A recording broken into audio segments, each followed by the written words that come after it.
أعوذ بالله من الشيطان الرجيم. بسم الله الرحمن الرحيم.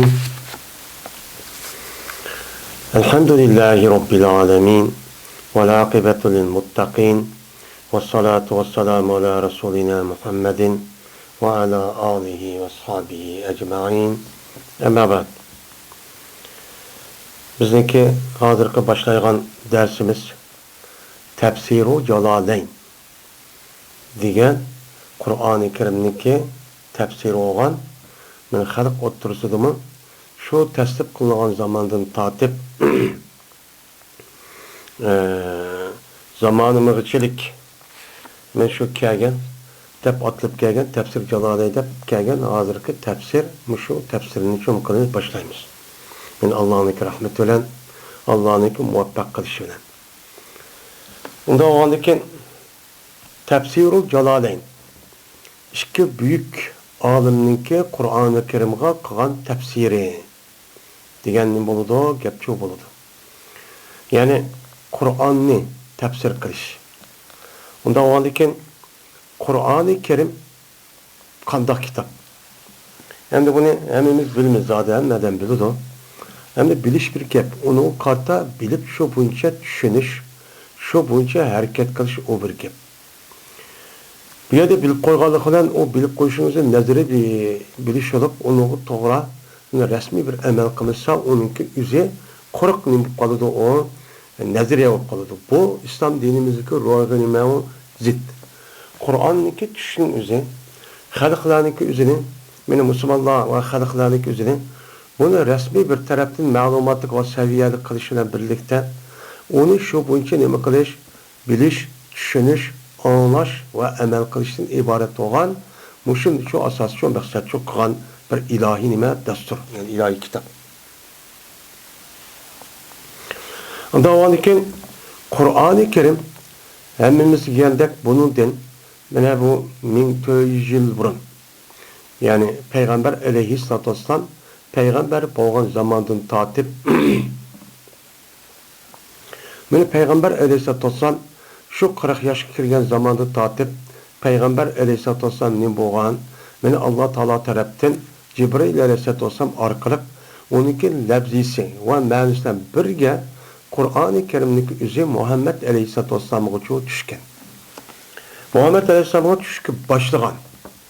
Ya'ni qaysi kunning o'zida Qur'oni Karimniki tushuniki o'zi mana aslida shu Lavhul Mahfuzdan Alloh taolo u yerda tushirib, u yerda nima qilib, u yerda bekitib bo'lgan.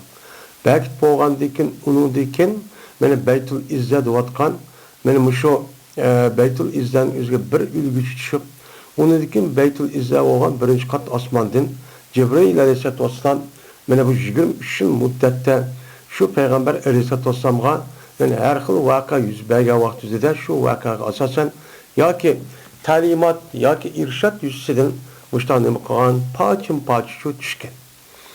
Ya'ni Qur'oni Karimning o'zi 23 yil muddatda tushgan. Bu hozirgi yilgi xristianlarning kitobidek yoki xristianniki Tavrat yoki Injil unda bir kitobidek yoki hozirgi kitobidek kitoblardek bir adam kitap yozsa biroqla Muşundaq yılıq yüz bəmmini tuluqlap unda bir yaydıgan. Unda bir çok unda kitap qoşaydıgan kitap çok emas. Hem Tevrat ile İncil'dek unda bir ülgüçüla benim Musa aleyhissalatu vesselam ve İsa aleyhissalam'a düşken unda bir kitap çok emas. Muşu Kur'an-ı Kerim'deki 23 yıl müddetinin içinde düşen 23 yıllık müddet çok ketken. Ceryan ketken. Şu ceryanın üzerinden bazı vakit üzerinden bir sure bütün düşken. Bazı vakit bir ayet, bazı vakit üzerinden bir qancha oyatlar tushgan. Shuningdek, yana ba'zi vaqt o'zida bir ikki kalimaning o'zimi, ya'ni bir kalima yoki ikki kalima, bir qancha kalimani muqon, mana izohat shaklida bundoq tushgan. Tushishniki o'zi shu payg'ambar alayhissalatu vassalamga mana muhim bir voqea yuz bergan vaqt o'zida, mayli da'vat yuzida bo'lsin yoki boshqa ishlarda bo'lsin, yoki bir sahobaning o'zi so'rab kelsin, şu vakti üzerinde bu ayetin üzü şu çağda şu ehval qarab nima qildi, onu tushirdi. Yani demek Allah Teala tarafından mana bu Beytul Ma'mur deyotgan birinchi qat osmonga bir ulguchi tushib, Ondan keyin u yerdan Cibril aleyhissalom Allohning buyrug'i bilan ondan keyin parça mana nima qilgan Muhammad aleyhissalomga tushishga boshlagan. Tushuniki 5'ini başlaşın üzere mana Ramazonniki 27 deb qaragan Laylatul Qadrdan iborat bo'lgan, yani ko'pincha rivoyatning o'zida bu shu Laylatul Qadr nima deydi? 27 deydi. Ba'zilar 28, ba'zilar 29, 21, 17 deganda-ku bir qancha ko'z qarash. Mana shu kechining o'zida Muhammad alayhissalatu vassalamga mana eng dastlabki tushgan shu oyatniki nimasi qavo iqro bismi robbikal lezi xalaq. Mana shu tushgan. Şu düşkenden başlap andikin aşındak her zaman, her vakitte melkeç olsun, gündüz olsun, kanda bir ahvallar yüz bergen olsa şu vakit aşağıda şu düşken. Men parça düşken. Düşken vakti de bunu Peygamber Aleyhisselatü Vesselam yüzündeki hesaplarına bunu çok okup bergen. Okup bunu Peygamber Aleyhisselam şu vakti düşken vakti de yazılgan benim məxsus nimeler vardı, katipler vardı.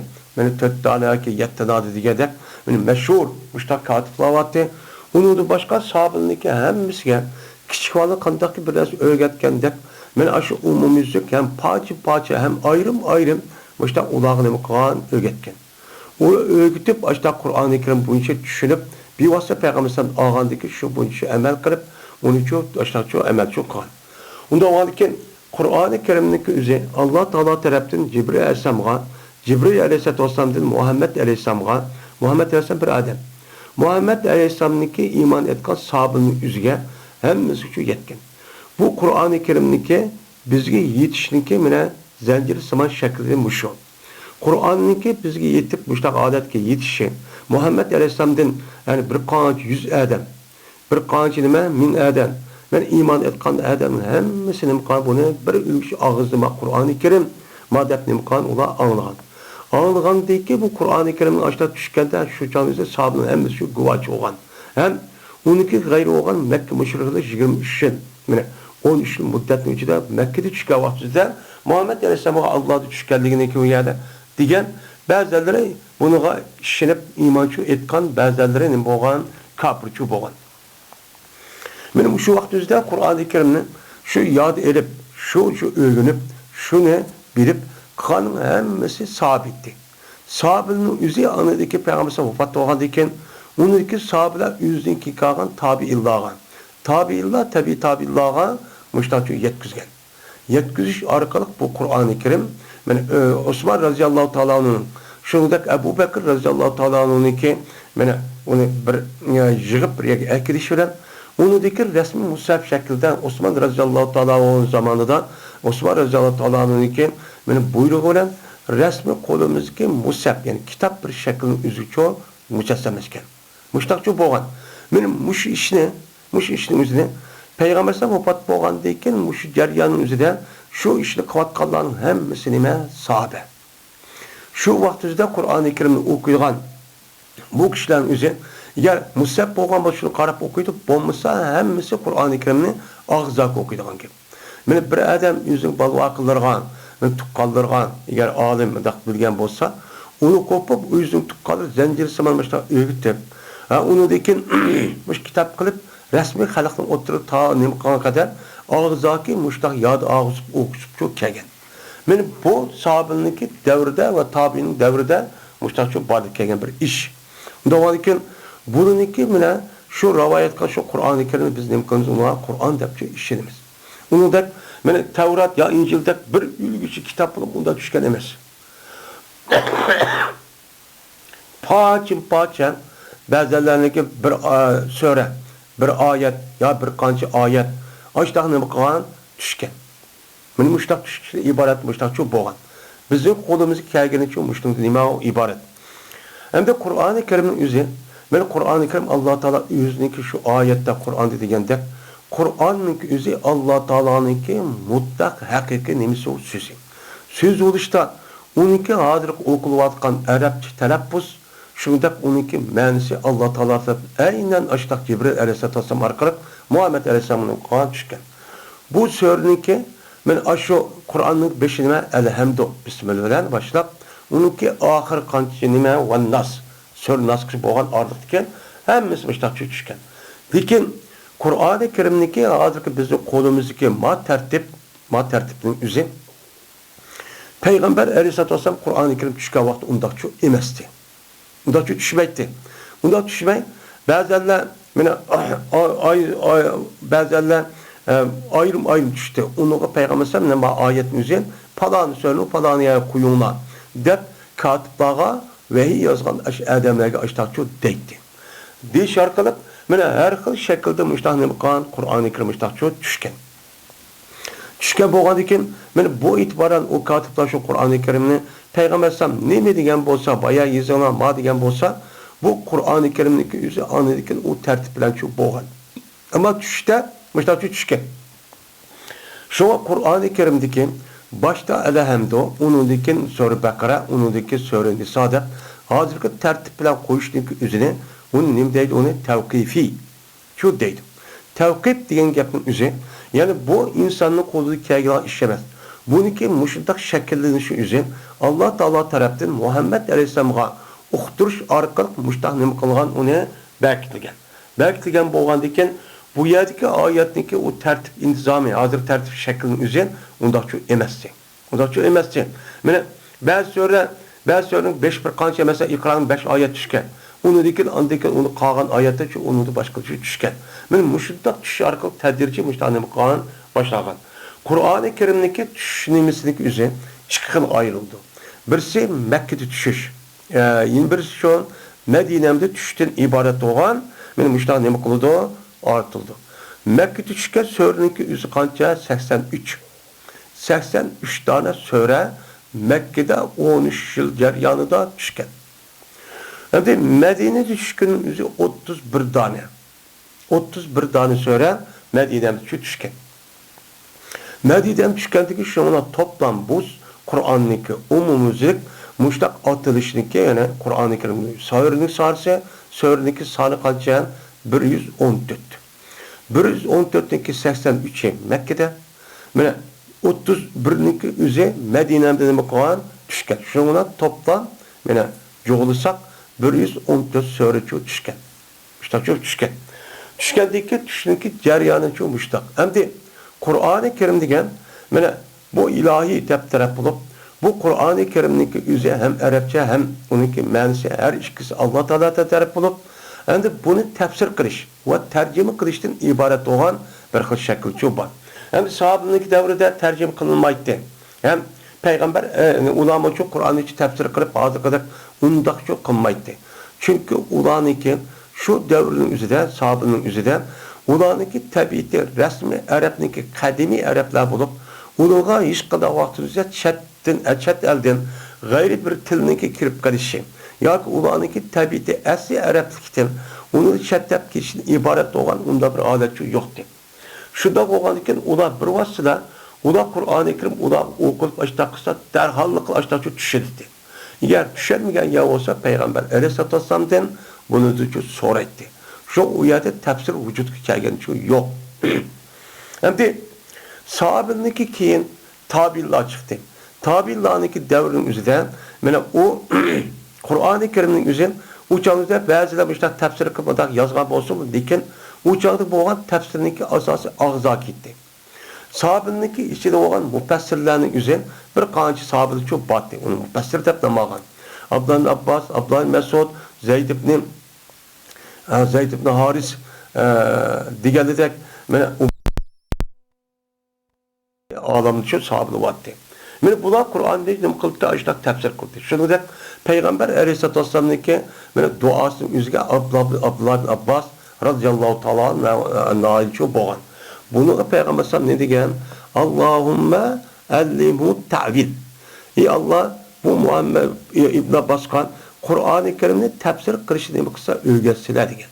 Uçadaki tafsir degan amaliyotda shu bo'yicha uni tushib amal qilishdan iborat bo'lgan.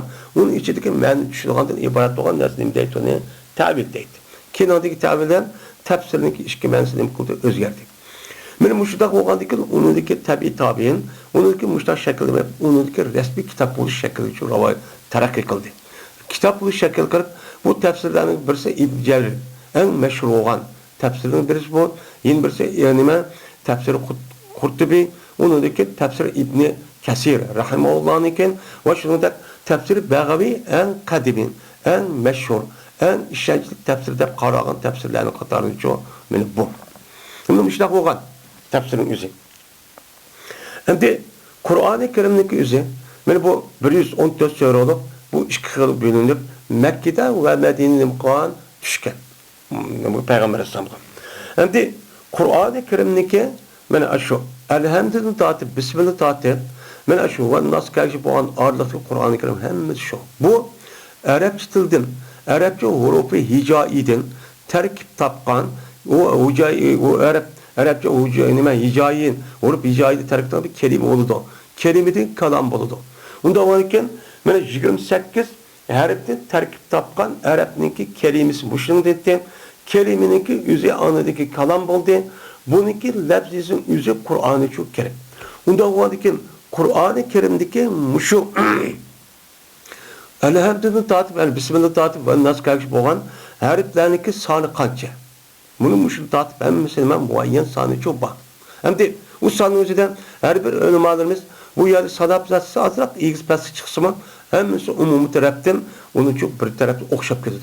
Şunu kartta Kur'an-ı Kerim'deki sadiniki harflerinki sadin 1.025.000 1.025.000 harf varken Kur'an-ı Kerim'in içinde.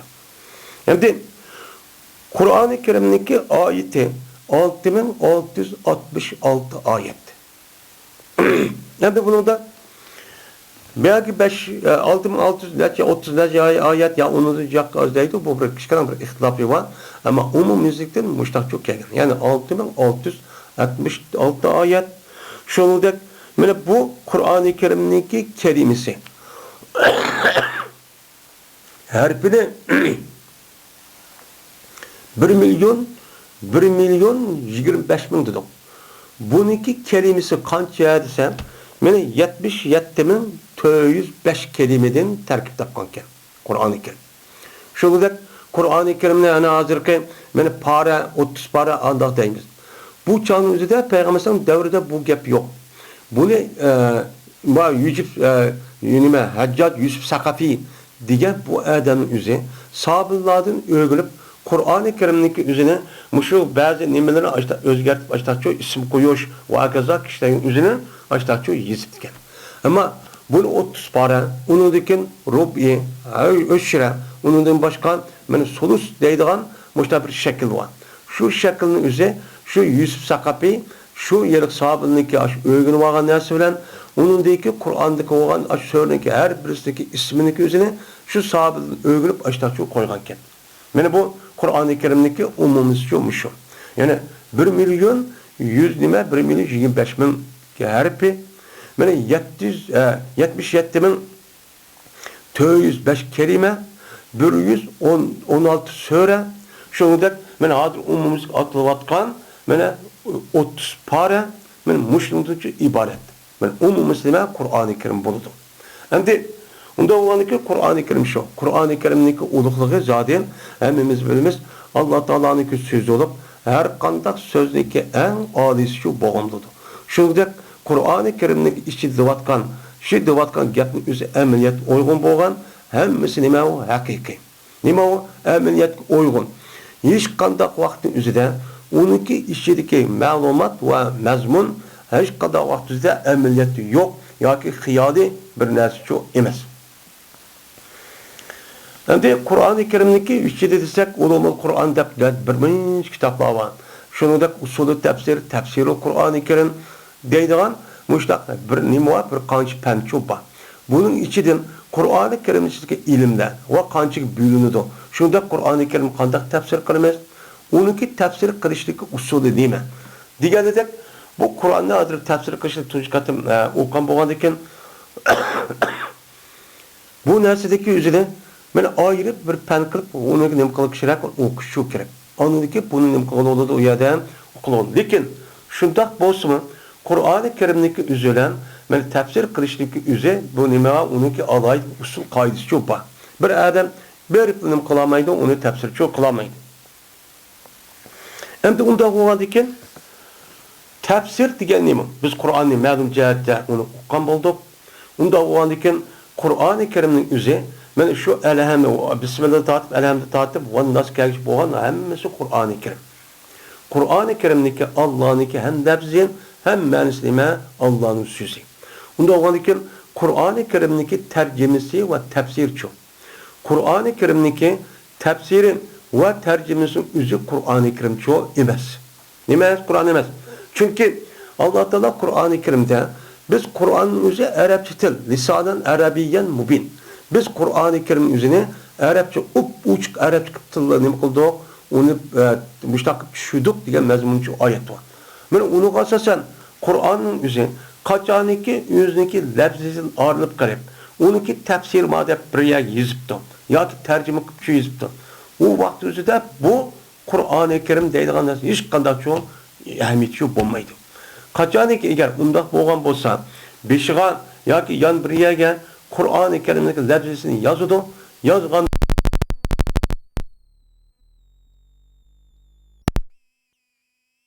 misin, manimisin Qur'onga erişip Qur'oni Karim tafsiri ekan, men o'z emaskan deymiz. Qur'oni Karimniki tarjimasi ekan deymiz. Mana Qur'oni Karimniki o'zini mana qandoqlik qilsak, mayli o'qiyli, mayli tilovat qildi, mayli yozili, mayli agar nimqos qarab turdi, shunda uni tafakkur qildi, uni o'ylini, uni o'rganma deb harakat qildi, mayli har qanday vaqt o'zida, mayli o'rgatadi, har qanday vaqt o'zida bu nim bo'lgan bo'ladi, ibodat bo'lgan bo'ladi. Bu katta bir nima o ibodat. Mushta shu. Unda o'lgandan Qur'oni Karimniki o'ziniki tafsiri bilan mana tarjimaning ikkisi o'tirib farq nima? Endi tarjima degan gap bu arabcha gap bo'lib, ya'ni bir gapni yeni bir millatningki gapiga nima qilishlar uyurib qo'ydi degan gap. Buni qo'lda uyurib qo'ydi degan gap bo'ladi. Unda o'lgandan bunun üstüdüm nem qantoq to'xtalgandik ham deb. Sahih Buxoriydan. Onda o'lgandan Qur'oni Karimniki tarjimaniki o'zi, Qur'onniki tarjim qiluvchi adam o'ziniki iste'dodi va ilmiy qobiliyatiga asosan Qur'onniki ichidagi ma'no va lafzini tushunib, shunga an apirib madaqli ma'nochi qo'ydi degan. Qilib qo'ydi degandan u chog'ingizda bu tarjima o'zi Qur'onchi bo'lmaydi. Nima bo'lmaydi? Shu Qur'oni Karim bir adam mana o'qib ketsin.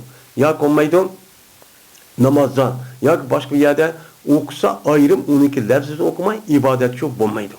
Ammo bu tarjimasining o'zini o'ziniki ilmiy qobiliyati. O'ziniki ilmiy qobiliyatiga rasmiyatga, obdan niyatga adamkan, u chog'da o'zida buni foydalanibdi. O'zi shaxsiy. U chog'ingizda buni bo'ladi, durustchi bo'ladi. U chog'ning qolmasa. Endi shundoq bo'lsa-mu, undaq odamlarning o'zi jazman Qur'oni Karimni tafsir qilgan va tarjima qilgan va tushuntirib bergan, o'ziniki millatiniki ichida chiqqan, gapini biladigan mushtaq ahli ilmidan nima qilish kerak, buni o'rganish kerak. Sizniki boshqa yerdagi kitobga bu nima qilmaydi, o'xshamaydi. Chunki Qur'oni Karimni to'g'ri bir shaklda o'rganib, tushunib, mana uni bilib, ashtaq qilsa, bu odamniki dunyo va oxiratda halokchi bo'lib ketadi. Nima bo'lib yiroq bo'lib ketadi. Unda o'lgandan tarjimaniki ma'nosi shu. Shunga tarjimaning o'zi boshqa tilga tarjima qilishga bo'lamdi, bo'lmamdi. Mana buningda bir ixtilof bo'lsa-mu, lekin keyingi davrning o'zida o'limalarimizning umumisi deganda Qur'oni Karimning o'zi ham burungi davrning o'zidami boshqa tilninki o'ziga tarjima qilsaqchi bo'ladi. Tarjima qilishniki jazman nimasi va sharti va shunda tarjima qiluvchi odamlarniki men o'ttirib bakit qo'ygan olimlarimizning shunday nimasi va sharti va shu shartga asosan andiki nima qilish kerak, uni tarjimchi qilish kerak. Uni lekin u maqbul bo'ldi. Tarjima qilgan vaqtida aniq qilib ma tarjimasi Qur'onning asli teksti ma'lum deb ashta nima qilish kerak deydi, yozish kerak deb uning bir qonun sharti qo'ydi. Unga rasmiy muxlis, taqvo, muttaqi, men mushtaqir odam bo'lishi kerak.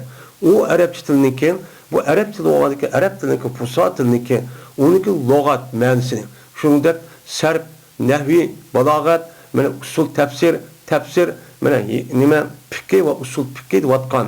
Undan boshqa arab tilniki ulumul arabiyya deyotgan 8 yoki 12 dan ilm bor. Men mush ilmni o odam o'zi rasmiy bilish kerak.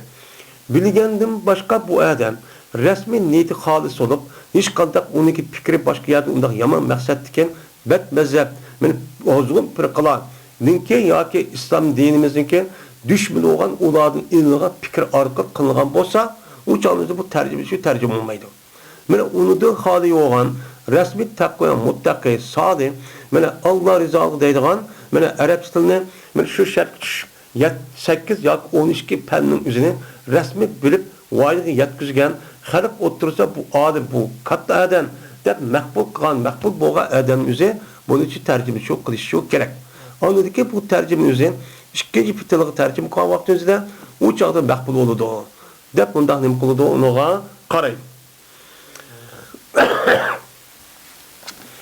Ondan onkin tafsir degan nima? Tafsirniki asl lug'at masala pasara yapsiu va pasara yapsuru. Pasran deb nima qiladi deyiladi buniki. Ham zaraba yazribu va nasara yansuru ikki bobda shu keladi. Kelgandiki buniki ma'nosi nima? Buniki ma'nosi o'zin abana yubino yoki kashafa yakshibu. Ya'ni nima qildi? Oshkor kashf qildi. Kashf qildi degan gap oshkor qildi degan gap. Yani bir narsa sal mahbi bo'lgan bo'lsa, mubam bo'lgan bo'lsa, u odamniki o'zi buni nima qildi? Uni o'ziniki usuliga, shu fan, shuningki usuliga asosan bu odam izohlab berdi, shar'iylab berdi, tushuntirib berdi, buni bayonchi qilib berdi degan nima bo'ladi? Gapchi bo'ladi. Buniki lug'at mas nima? Men mushu. Tafsir degan gap shu fassara, yufassir tafsirda kelgan bo'lib, asli buniki Seyir şeklinin üzü sulas mücerred. Pesere yapsirun, pesere yapsiru pesren. Ken adındaki pe'ede babını düşürüp pesere yuppesiru tefsir deydiğen müştah bir şekilde çok devamlaştı. Bu pesere tefsir diyen gap, bununki lügat mensucu şu. Lügat mensucu nime? Yani aşkar veriş, bayan veriş, onu düşendirip koyuş, izahlaş. Bu nime? Tefsir de patıldı. Şu hazır Kur'an'niki tefsirini okuduğu deyen gap, Kur'an-ı Kerim'niki üzerine bir müfessir alim yüzniki istidadı ve ilmiga asasen Kur'an-ı Kerim'niki lafzisi ve manisi o adam bilip şu yüzniki istidadı ve kabiliyeti asasen düşendiripti. Onu bayan kıptı, onu izahlattı. İzahlagandaki bu adamdaki şu tefsirini okuş arkalıp memmu Kur'an'niki manisini kolay, benim mezmunun üzerine düşüdü olay. Digen nim boludu, gapçu boludu. Endi tefsirniki istilah ma'nosi nima? Lug'at ma'nosini izohlashga. Tefsirniki istilah ma'nosi, mana istilah ma'nosi degan, ya'ni shu musulmonlarniki urf odatda atilayotgan, ya'ni urf odatda atilayotgan, ya'ni musulmon bo'lish e'tibordan mushtaq atilayotgan, buniki qo'llanayotgan tefsir degan nima desa, tefsir degan gapning o'zi bir odam o'ziniki shu qobiliyati, ya'ni 12 dona fan yoki 8 dona fanning o'zini rasmiy o'qibdi. U odamniki ma'naviy ruhiy tarafdan rasmiy taqvo bir odam ekan. Rasmiy muttaqi bo'lgan bir odam ekan. Bo'lgandiki bu odam o'ziniki shu istedodi va ilmiy qobiliyatiga asosan uniki nimalar va usullari va qoidalar va shu qoida usullariga asosan rasmiy uniga meni bo'ysunib shu bo'yicha anadikin undan hech qanday chettab ketmay shu chog'ning o'zida Qur'onniki o'ziniki shu istedodi va ilmiy qobiliyatiga asosan uni nima qildi, uni izohlabdi. Izohlagandan u chog'ning o'zida bu odamniki nimasi bo'ladi? U chog'ning o'ziniki tafsirchi, maqbulchi bo'ladi. U chog'ning mustaqil bo'ladi. Bo'lmasa o'z kallas kelgancha men o Qur'onni Karim tushunib ketib, tafsir qilib ketdim deb. Ya arab tilini bilmagan, ya o'qish hech qanday bir nimasi yo'q. Arab tilini hech qanday og'zi kelmagan deb o'qishga oyatni tutsin. Qur'onni Karimni qalabni bilmaydigan. Buni qalab o'qiyamaydigan odamlarning o'zi men zamoninizga chiqib, men Qur'onni andoq deyman, mandaqman deyman, deb mushtan nima qilish va tafsirchi qilish va. Bu nima? Tutdan nima u xato. Chunki nima chiqqan? Çünkü Allah Peygamber Aleyhisselatü Vesselam Kur'an-ı Kerim'ni tefsir kılış hakkında bunda degan. Men fessere fil Kur'an'ı bi ra'yihi fel yetebevve maqadahu fin nar. Bir adam Kur'an-ı Kerim'deki yüzdeki düşüncesi, fikir asasen, şahsi düşüncesi ve şahsi fikir asasen, böyle Kur'an-ı Kerim tefsir kan bolsa, o adamın yüzü, cezmen turduğun cayının yüzüne, benim turduğun cayım ne? Ölgendeki turduğun cayım dövzek. Ben dövzek kirmem. Dep müştakçı ne mıkson, bilson. Diğer mezmunda Peygamber Sallallahu bir kançı meşhur nimeler var, yedisleri çupa. Nim var? Ben yedisi çupa. Bu yedisi asasen bir adamın yüzü hiç kadar Arapçada kabiliyeti yok. Çünkü Kur'an Arapça. Arapça olgandaki Arap'nınki yüzü bir til. Til buluşu itibariyle onunki bir kançı nimeler var, kaydır var. Kandaki başka milletlerinin yüzündeki şu til buluşu itibariyle onunki nimesi var. Her tarafta onunki kaydısı var. Mesela Uygur tilinin kimi gramatika, fonetikin deyimiz, logi deyimiz. Böyle müşuddak tiller çok var. Hem ammi til hem nime edebi til.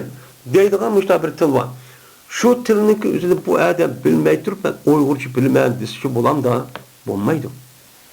Onda var ki cezmen o adamın üzerinde Arapçının 8 yak 12 pen degen Arapçının logat mənisi bilisiz.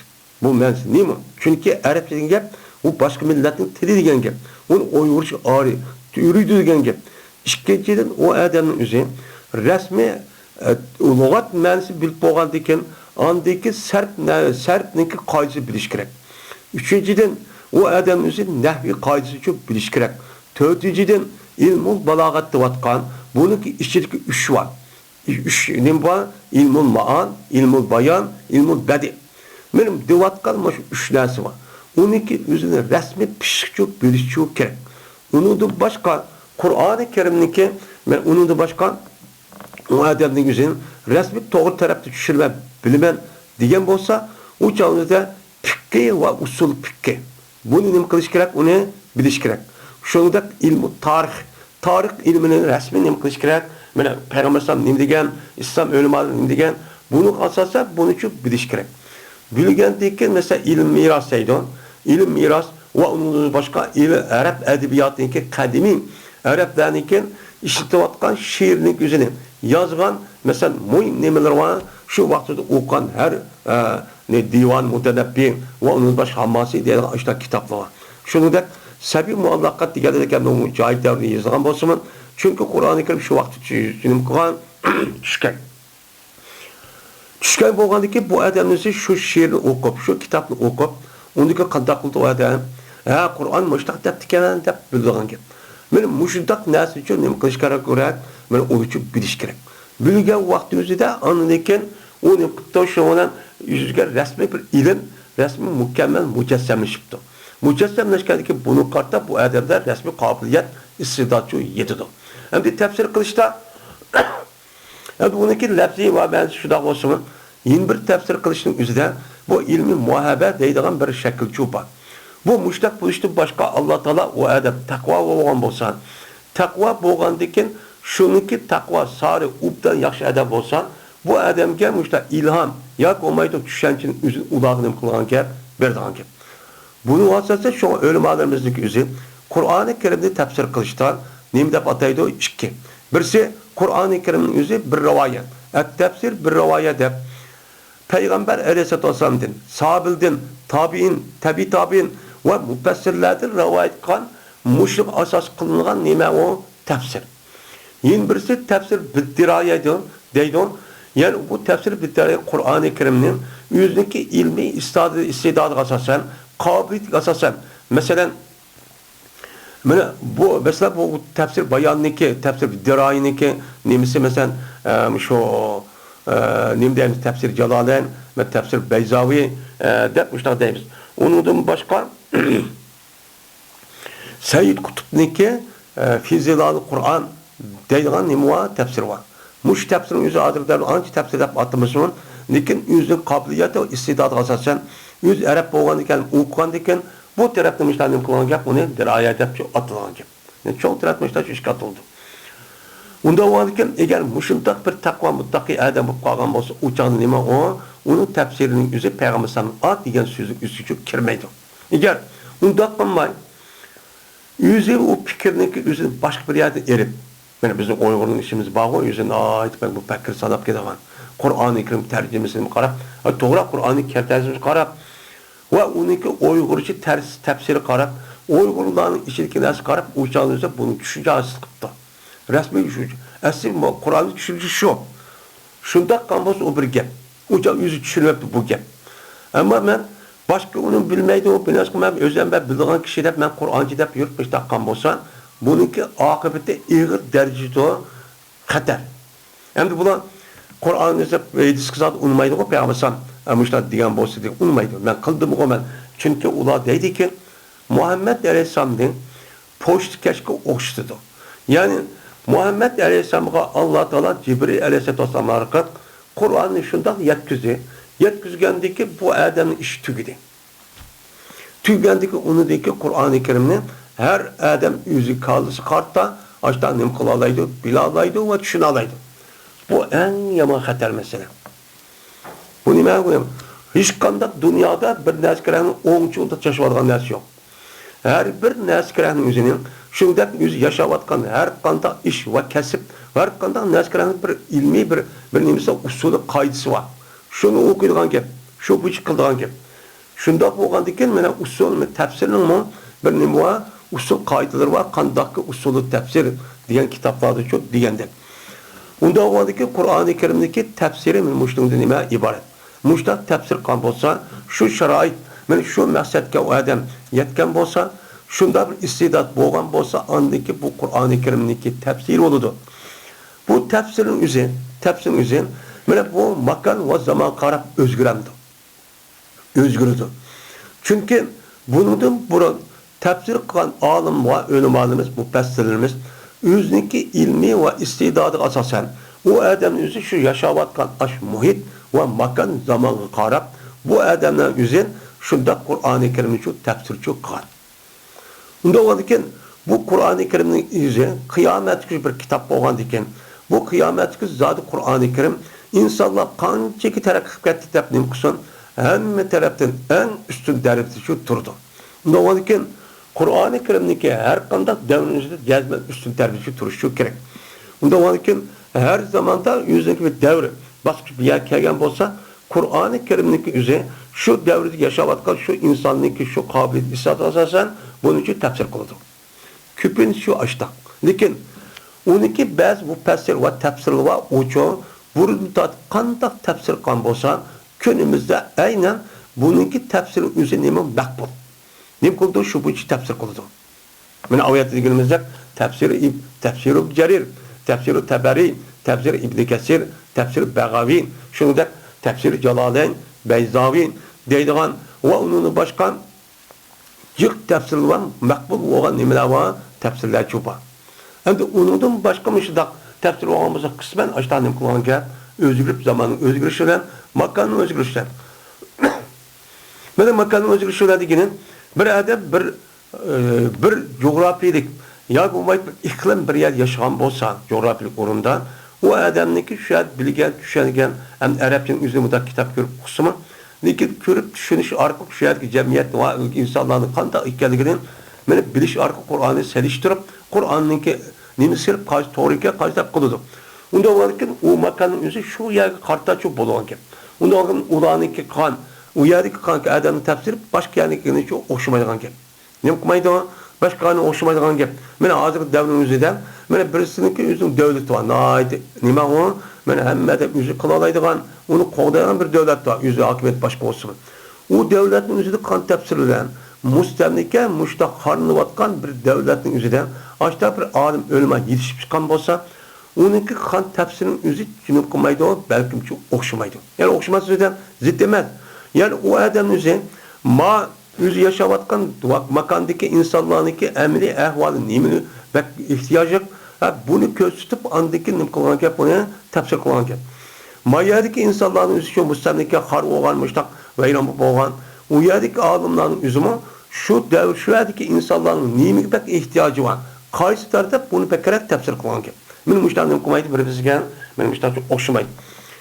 Okşamasının özüde herkes ikisi birbirine zıtçı emas. Birbirisi nim kılıdı o, toplaydı ki Kur'an-ı Kerim, siz şehirde yaşan, yaylakta yaşan, Tarim vadisi yoki shu yez qishloqlarda shu yaşan. Nerede yaşan? Melik tağının içinde yaşaydigan bulun, ya ünkürün içinde yaşaydigan bulun. Zaten yer şartı yaşayan her kandak bir insana Kur'an-ı Kerim nim kılan, bunun rehber ve hidayet nimo, nemunu nim kılan düşünürken. Doğruken her yer yaşayan insan, yüzündeki aşı ihtiyaç asasa Kur'an-ı Kerim'ni şundak düşünüp kıldı, emelçi kıldı. Emel kıldıkken, bunun ise Kur'an emez yine. Bunun tefsirin ise Kur'an emez. Şu adamdaki şu vakti yüzün ilmi istidası asasen, bunun kılıp onu yezip şu kaldırılık ve onu değişlik. Değişlik şu. Doğruken Kur'an'daki yüzü umumisi başlayıp gidiyor diyen gep emez. Bu Kur'an'ın yüzü ve tefsirindeki mine otusu perken şunda tercümeden ibaret olan nesli müştümüzün çok ibaret. Şimdi Kur'an-ı Kerim'deki yüzündeki mene bu nemin yüzünde başlayıp totaldık hani kısa olsun. Mene Kur'an-ı Kerim'deki tefsir ve tercüme onun başka Kur'an'daki ehvalçı müştümüzün nime o ibaret. Şimdi biz okumakçı olan hazırki tefsirindeki ismi Tefsirul Celaleyn. Yani yeni bir gapning yüzü her kanda bir işqa vaxtida yoki ilm o'qigan vaxtida bu adam oldidan uni o'qish tegish bo'lgan bir qancha masalalar bor. Ne bor? Masalalar bor.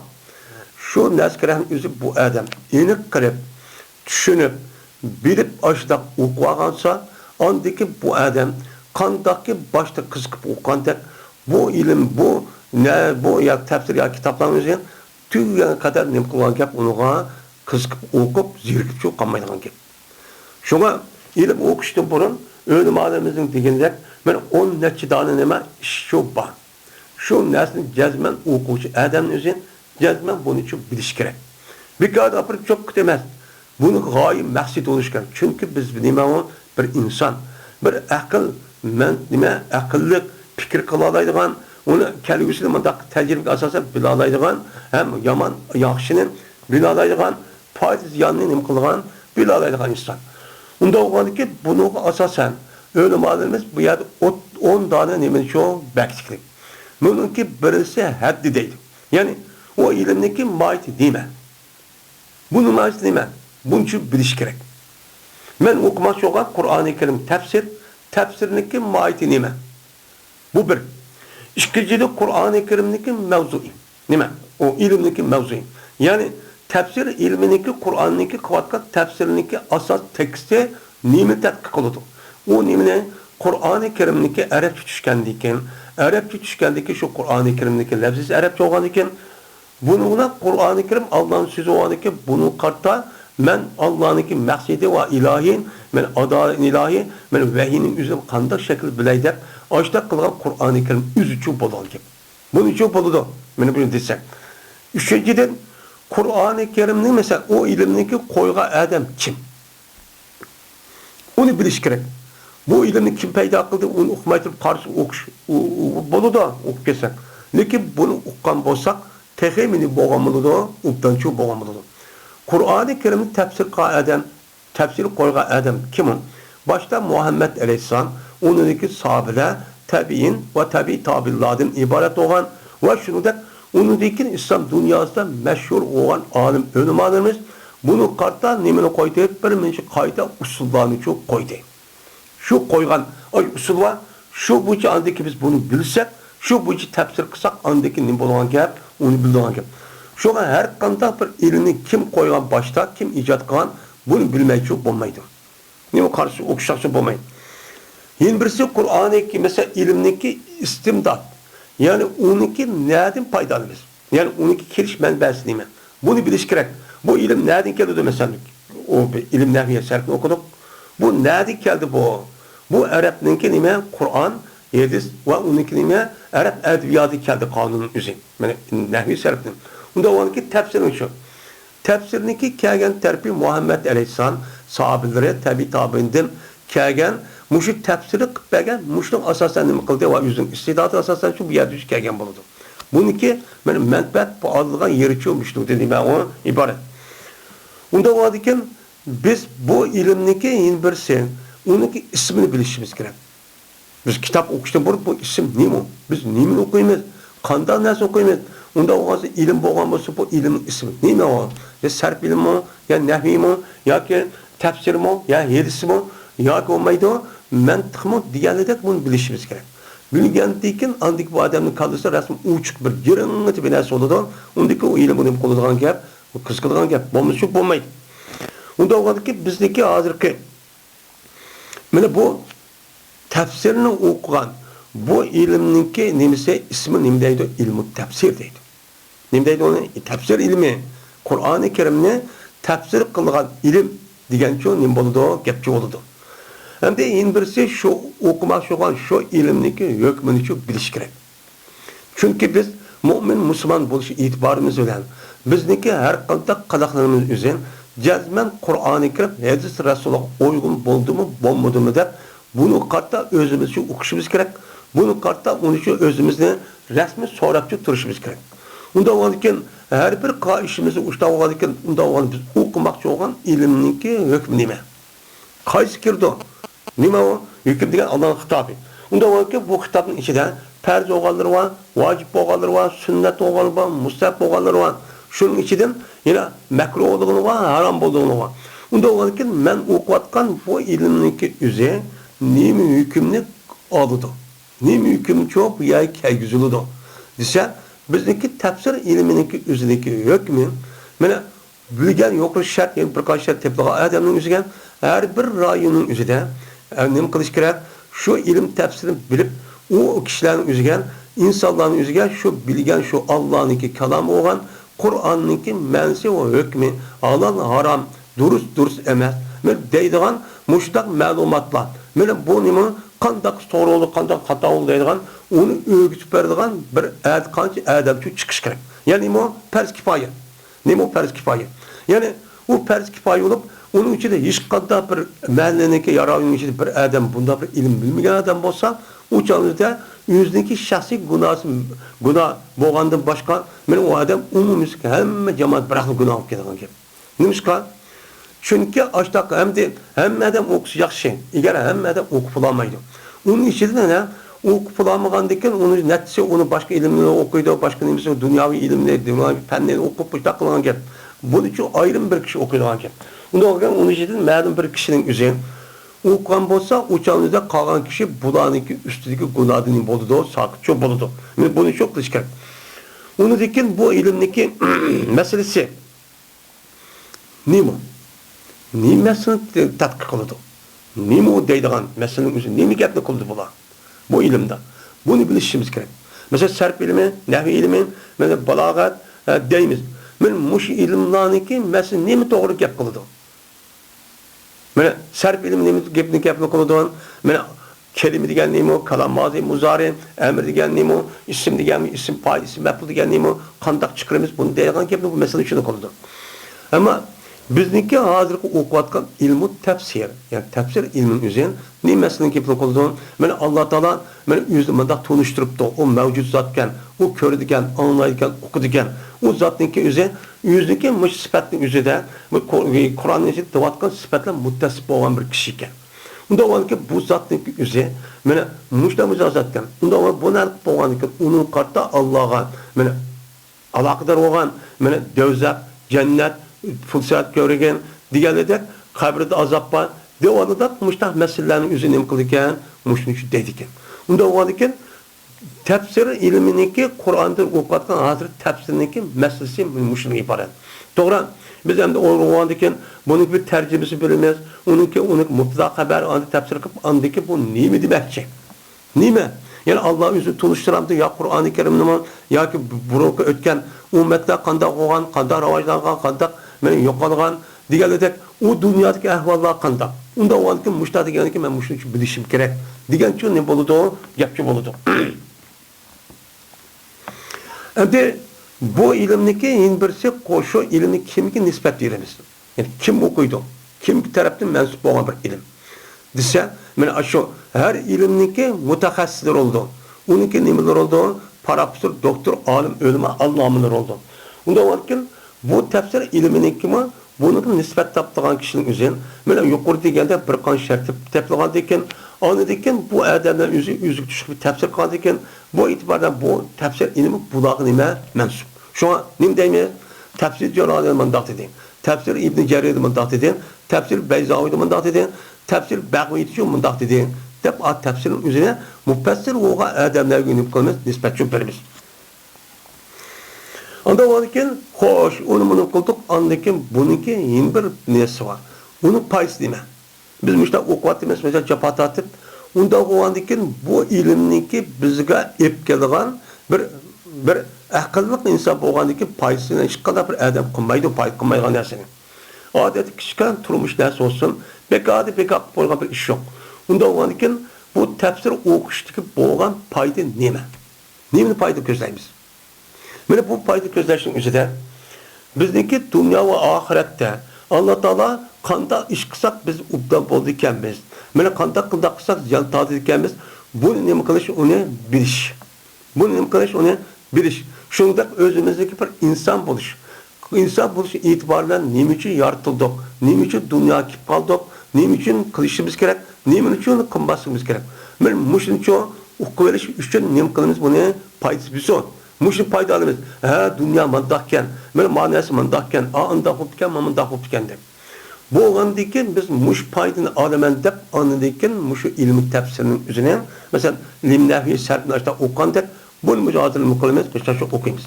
Hem de bunu gayesi mi? Biz ne mi yetişmek için? Ne mi için okuyumuz bunu? Bak okuda yürüp okulamdı. Ya. Bununki gayesi muşu Kur'an-ı Kerim'deki muş şekilde tefsir kılıp onu öğrenip, bilip, düşünüp, emel kılıp, özümüz emel kılışıyla birlikte dünya ve ahirette Allah'ın razılığı ve yardım ve ihsan kılışıyla bəxsadet turmuşçu erişiş. Gayemiz muşu. Nime gayemiz şu? Dünyavi ve uhravi bəxsadet turmuşçu nime kılış erişiş. Dünyadaki nime bəxsadet kavun? Kur'an-ı Kerim'deki üzerine biz okusak, tefsirini bilsek, düşünsek, onudaki biz kandak yaşaşındaki üzerine Kur'an-ı Kerim'ci öğütüdür. Biz şu boyunca emel kısak, bizimizdeki şahsi, aile, cemiyet, onun başka, kollektif, halk ve devlet buluşu itibariyle kandak kısak şundak çok bolumuz. Kandak kısak devletimiz oldu, kandak kısak insan oldu. Diğerlerden mümkün olsak, muşundak kan olsak bizdeki bəxtimiz andaki çok bolanken. Muşundak olsa andaki ubdan turmuş geçirmek, ibadetimiz kılmız, özümüzün cayını muştak, her kanda har zabun bombayın muştak kılmız. Muş bəxsadetki erişmeyen. Dep ne kılmız? Bunu okuyumuz. İkinciden bunu okuşunki sebebi, bununki gayesi, bu Allah Teala'nınki muşta okup, bilip, muşta emel kılıp, Allah'ınki rahmeti ve rızası ile Allah'ınki kubul kılışıyla biz ölgəndiyken ebedül ebed bəxsadet turmuşqa erişidigan ya oğan cennet kimi kılış uyagan kiriş. Uyagan kiriş. Gayemiz şu muşu. Tefsirini okuyduğun nime gayemiz şu için ibaret. Onda varken muşu tefsirik asasen muşu diyen 10 neçeden 10'dan geplik asasen cezmen her kandak bir kişilik üzeri cezmen okumakçı olan kitap. Neymi kitap? Hemen biliş gerek. Kim yazdı? Kandık adam yazdı. Kimi mensup bu? Mensup iken okubaytır palak işte okusa uçağımızda bulup mu hazırlık devrimizde onunki kim iken bilir. Kim iken biliş kim kedi o? Bizninki özümüzdeki mahallesi çıkan. Onunki at-anısı, cemiyeti kandak adam. Bununki ideolojisi ve düşüncesi ahlak kandak. Onu ne kılmış uçağda? Bezgi adam da bilirdi. Onu diyor ki bilmez ki bilmeyen adam kandak oldu. O bomba adam bilmeydi. Bilmedi ki onun məqsədi hər kıl çıkıp alırken. Bu yerde casus ve onun da başka hainlik vücut gelişi sebepçi şu. Her gün yüzün işi daha az çıkıdı. Aşkım yerdeki yedin. Ama köp vakit sırrı çıkıp alırken. Onda varken cezmen biz şu ilimdeki üzerine ve tebdek ve ahkam ilimini okuşun üzerine cezmen kimi mensup bunu için bilişimiz için daha mühim. Bu dini ilimimiz pek mühim. Dini ilim üzerine hiç kandak vaktimizde asman düşkendek ya koptuda düşen esemez. Bu zendir sıman arkalık Muhammed Aleyhisselam'ın konuda tutuşudu. Tutuşup andaki ilimin üzerine dinin ilimi başka dinin okşamaygan bu nimo menkul olan yötkülüp gelgen evlattan evlatka yötkülüp gelgen müştahnime bir ilim. Bunu demek Bu onunki kim öğretkenligi, onun nesbi, cemiyeti, qandaq adam ekanligini uchun bilish. Buning bo'ladi, men kimdir o'rganishga nima şu hozir zaten meniki Qur'on ustozim batdi, pulini o'rgatgan, pulini o'rgatgan deb men ashuncha deymiz. Shuningdek, men katta olimlarning o'zimi, masalan shu Jalolayn degan ikki olimdan, onun boshqa hamma olimlarning o'zi o'ziniki gapini deganda boshqa narsalarni men falon ustozdan o'qigan. Bunu bu falan ustad okup mandakçı boğan, onun deyken bu adamı okup men manda okuydu, okup işte alim boğan, deydiğen işte hem adam işte yazıldı. Bu apırıp, ma dünyanın kadar işte okup falan emez. Ya uya bir okumamaz. Bu dini ilimin yüzü işte yötkülüp geldiği bir nime ilim. Yötkülüp geldiğinde ki şu peygamber ne diyeyim? Bu dini ilimin yüzü, bu dinin yüzü silik amanet. Anda o anda ki bununki kimden ağalığı dikkat kılınlar. Bu ilimni bana ubdan depti, tercüme kıptı, avaz yaxşı iken dep, kalkama undaçık kılmanlar. Diyen mezmunda Peygamber nesi var, yedisi çopa. Onun için biz şuna bu ilimnin yüzü kimden ağırlığımızı beklim kılışını bilişimiz gerek. Çünkü ilimni aldı diyen gep, onu da öğrendi diyen gep, kandaki bizdeki özümüz, cisimimiz, yani neyini tilap kan bolsa biz şunu yüzümüz ve işkimiz geldi. Bu neskerenin yüzü onu yendiyken, andaki cismimiz kirip, o nese resmi her yerinin yüzüge kandak nese lazım olsa şu şey lazım oldu. Şundak aşkandan aştakça onu parça yetkizdi. Onda olurken bizdeki sağ oldu bizim bu bedenimiz, ya kesel olandı, ya ki nim olandı, paylaş olandı, ya ki nim oldu. Bizdeki asasen yiyen nesmin üstü oldu. Nim oldu? Bunun üstü oldu. Eğer o adam pakiz, ses pamağan, resmi kuşluk, onunki nimse onun içindeki olan her xil nimeler vitamin maddeleri cık ders yiyen bolsak, o çağda kalsiyum, magnezyum deganlar, o çağda bedim saqlanmalı gap. Ama sesip qalgan, onu kanda ekanligi narsa onu yap qalsak ağzımızda nima bo'lgan gap, o çağda kasal olup, ağrıp ölübüz. Unda olgan ekan, bunu asasen manasının üstü açta kirip olgan ekan ağzı bilan, aş qazanğa bedenki açta ta'sir olgan yani o'zidan. Cezmen ikinci bir adamdan elingan aş neskerahın özü cezmen ta'sir qiladi. Ne qiladi? Ta'sir qiladi. Ularniki fikri, tushunchasi, shuningdek ularniki e'tiqodini qotgan gap o'zgartib olgan gap. Onun uchun bu g'izo, bu ma'naviy tarafdan bo'lgan nima bu bir g'izo yemak. Shu yemekning o'zi bo'lgan, shu ilmning o'zini kimdan oldik, qayerdan oldik, onun uchun o'qishimiz kerak. Onu deykinza to'g'ri shaklda o'chadigan ish qila olamiz. Bo'lmasa şu, onun için kılamayız. Şuna kalampay andaq dep onun nima ekanligini uqmay. Hozir mana İslam dünyasına bo'lgan düşmanlik favquloddiy jihod olib, biz onu mudofaa qilib qo'g'diy olmaydigan darajaga qoldik.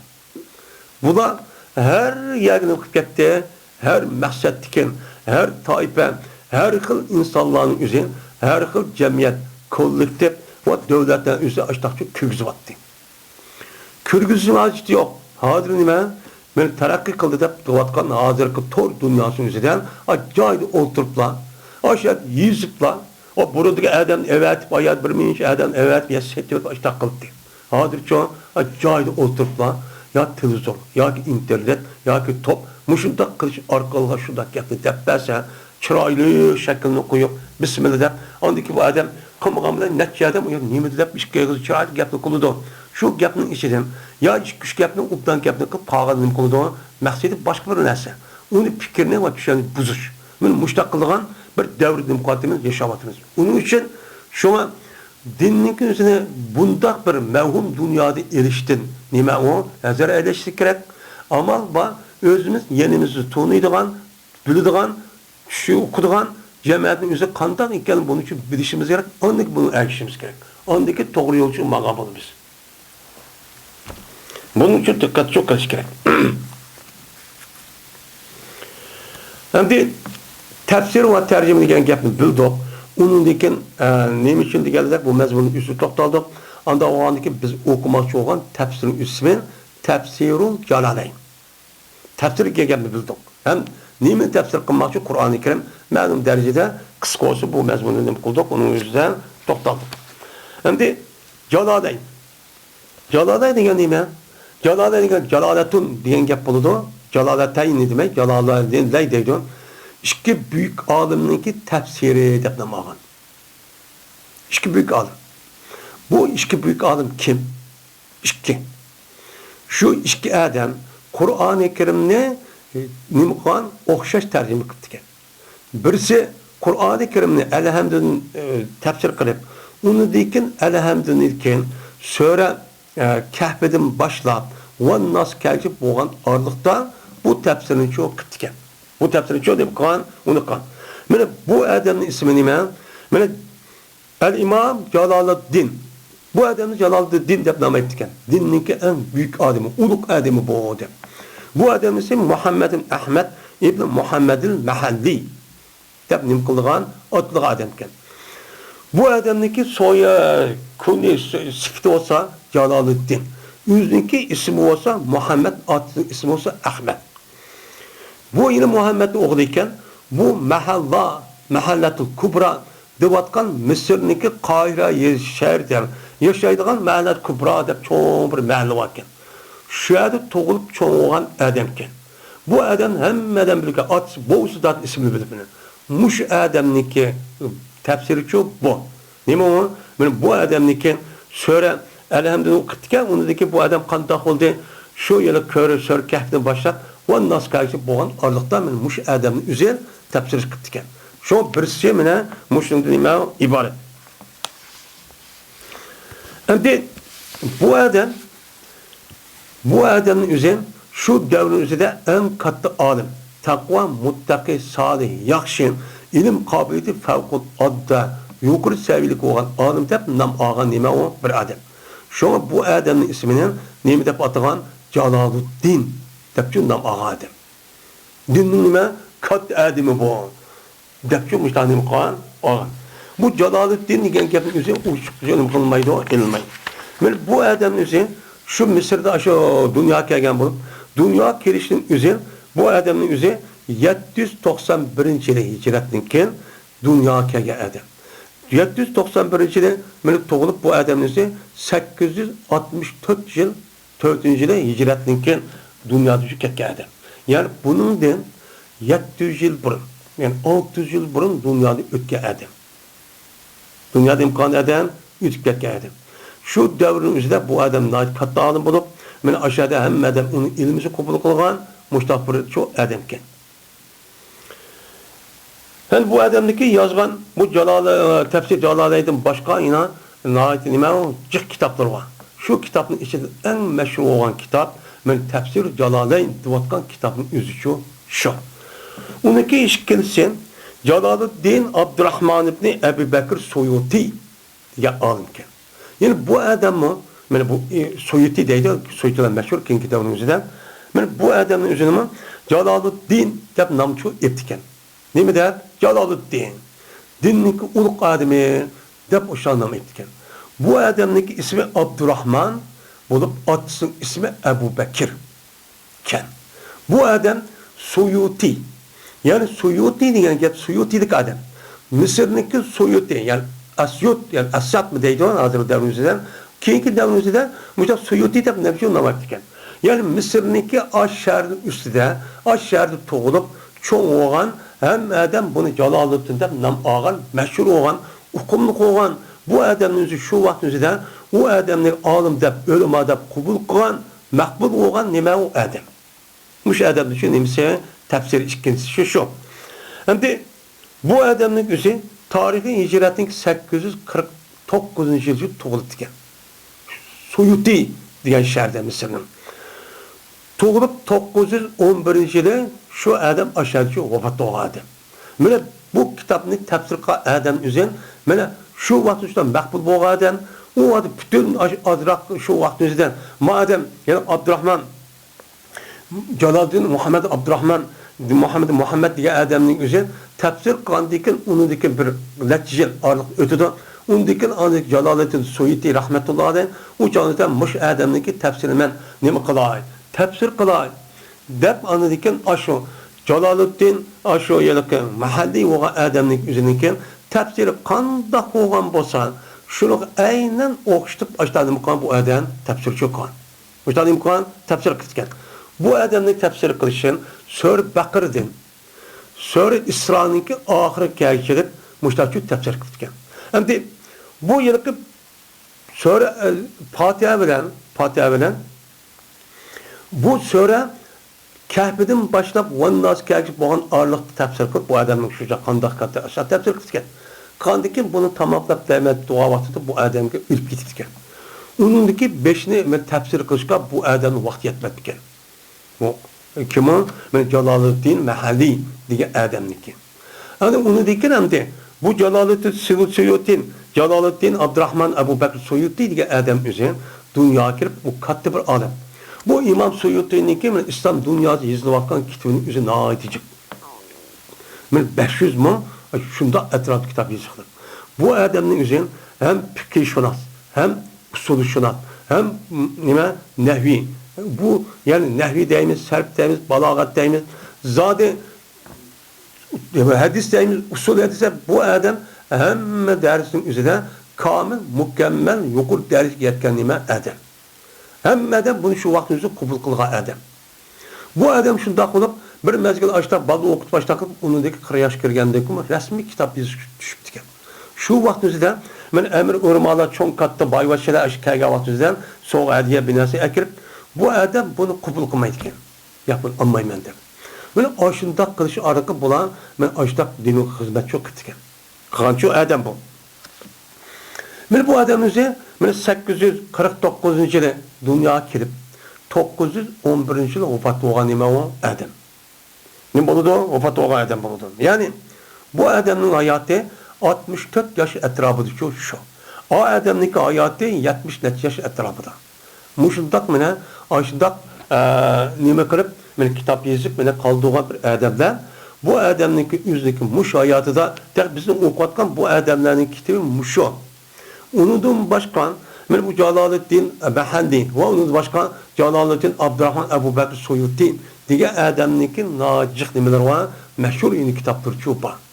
Bu kitapların üzerine yani bu yerde dimsem unudum başkan bu alimlerin üzerindeki kimden okuduğundaki yine onun kişi tercümesi çupa.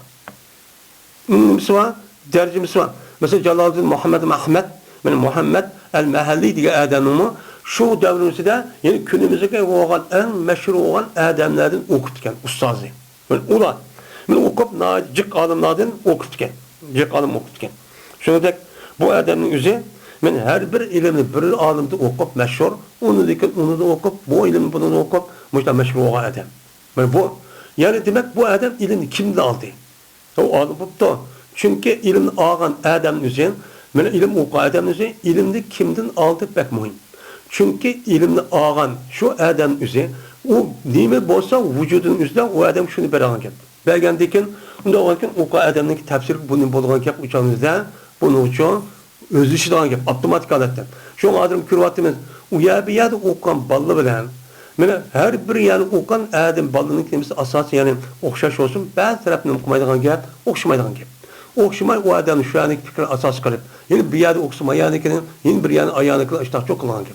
Bu ilimninki üzerine kayaya kirip ketken boş kulağının üzerinden benim uçağınızda bununla o adamın şu an ek olan ki. Hazırda dünyanın üzerinde benim İslam dünyası veyran kılışındaki sebebiniz bir şu. Kada kıldığın benim yüzü bekattım bay ilaka nimet gariplerin yüzü dağlar. Benim antakı Tora onunki tarafı şu maddi tarafı ketkin Tora. Ben aşını kılmışsam aşağı adam ekriyi verip benim bu yerdeki adam avalın evet verip şuna bula aşını yaxşı görüp garip benim ula ursumu, tındısımı, harlısımı hatta ki yüzündeki gururunu astın üstüp yesen kısmı şunda zemin vatanın üzerinde besvasımı baylıqның üzerinde muqasımı tatip açık bulaq açta kesimi bu ne dedi ne medeniyet dedi. Hazır duvadı ya vakmakla medeniyettir. Onun de onu andaki danlap onunki kitap, onunki ders kitaplarının üzerine başlangıç oturum mektep, yukarı seviyeliklerin hemen bunun tarihini kirgiziklik. Dünya tarihi aşırı okuyduğu gibi. Ama bizdeki İslam dünyamızdan Muhammed Aleyhisselam tatip günümüz gerçek olan her nime alim ölüme, komandan, şehit, Batırullah dünya uçup gelgen. Onun bir yazı gibi yok. Çünkü yok. Bunun okuşu şu. Eski uya verip okuşun üzerinde ulanık onu yemez. Asıl ulan nimetin bizni üstün ketdi, şu tarafını için okuş gerekti. Bizniki üstün ketdiği tarafımız bizde hiç kadar bir yer bulmagan, hiç kadar bir milleti bulmagan nime var? Kur'an-ı Kerim çoba. Kur'an-ı Kerim için biz nime kılmayız? Bu bir mislsiz bir nimet.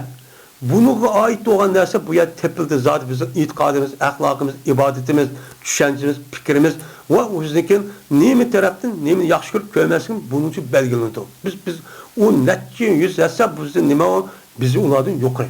Ama onu yukarı ketken ya var. O kavga dünyavi işte. Bunu öğrenişip andaki bunu bir yer geçiyor, eklişimiz gerek.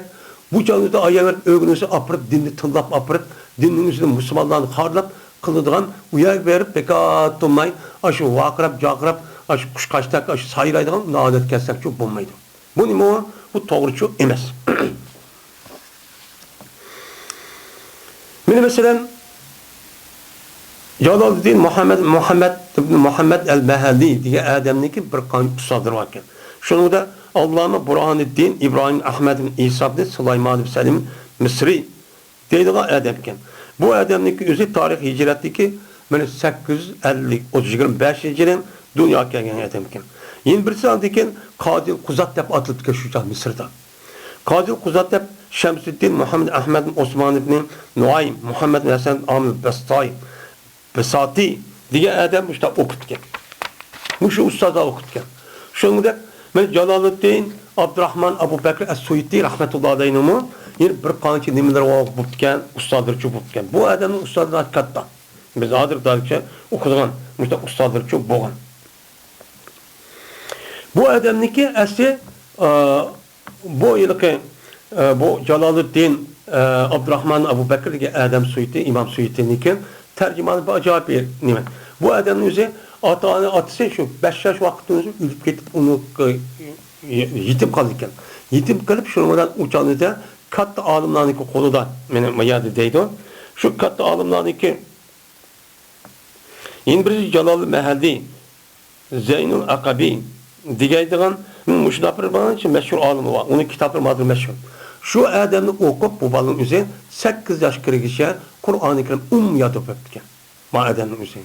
İmam Suyuti.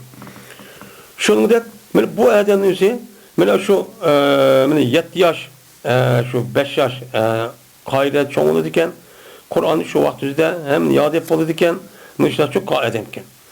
Onu diken bir kanç kitapniki üzerine yad alga edem. Onu da başka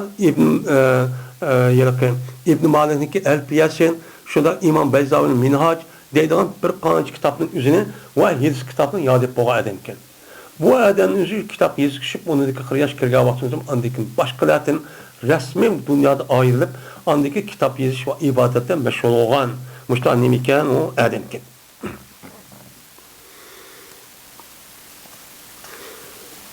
Dep müştanim kulu da o deydi. Hem de bu adamdaki 40 yaş vakıda adamlardan hali olup yüzücü müştakkan deydendi.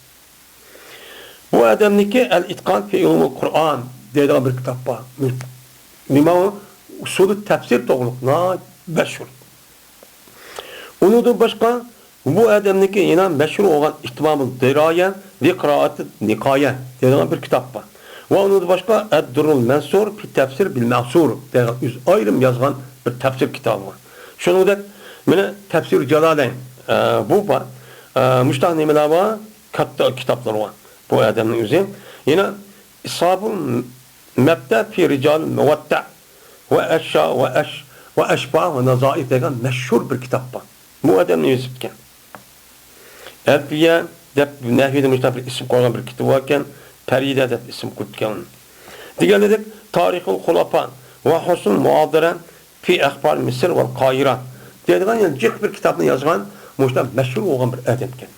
Şu adamniki hazır biz iki alimniki büyük alimniki yüzündeki tefsir olan tefsir Celaleyn'i okuşluk adıcı turatimiz. Yokatimiz okuturatimiz. Endi bu tefsir Celaleyn şu vaktin tatip kandaki Allah Teala bu işkeyleniki emelini bu kabul kırıp şu vakti tatip insanların hemmesi acayip yüzlükken. Şu zamanda tatip. Yani tarihin hicretin 9. esirde tatip. Könümüzdeki gerçek bütün medreselerde hem adi yurtlarda yani hazırki devrinin üzerinde Çoğun ilim yurtutuyotgan Azhar ve onun başka devletlerninki nemisi en yukarı derecede bunu okuydu ekan. Bunu okudu derslerde akılırken. Şimdi bu tefsirninki alaydığı bu nemu? Bu tefsirninki üzü tefsir bir diraya oldu. Bu işkilisi üzü ilmi kabiliyeti asasen tefsir kanime bir kitap. Bu kitabın üzerindeki tefsiri nait lafzisi ihsam. Ama mənisi nime bekçukur.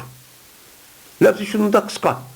Kandaki deydi o, muşu tefsir Kur'an'nınki muşu ayet nemir kançı olan bolsa, ma Adem işkayda işgalının kan tefsirinin üzüm şunçılık kelimeyle nimbo tüygen deydi.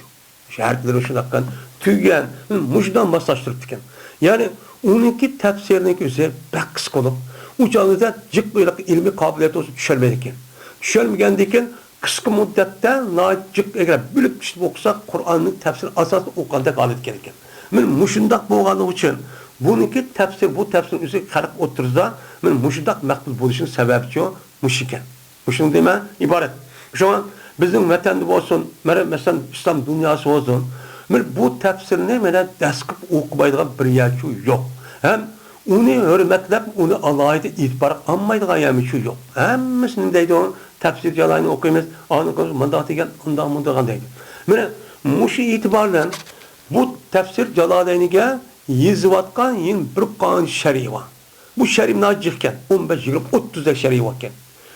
Yani bilgen de şer'i kasasen.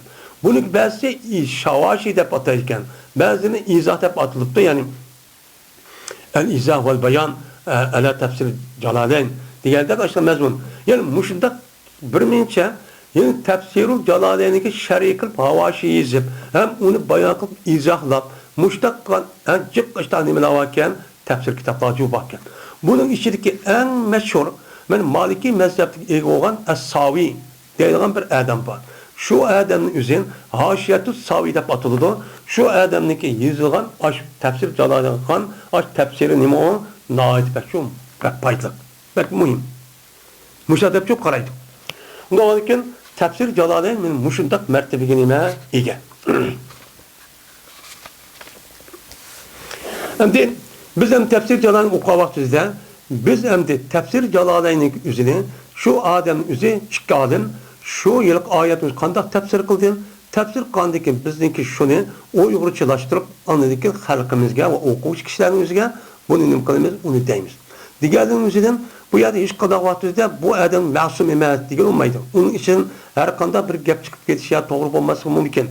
Bu tefsir her bir alim, her bir neminiki muhtassirindeki yüzdeki bir düşentisi.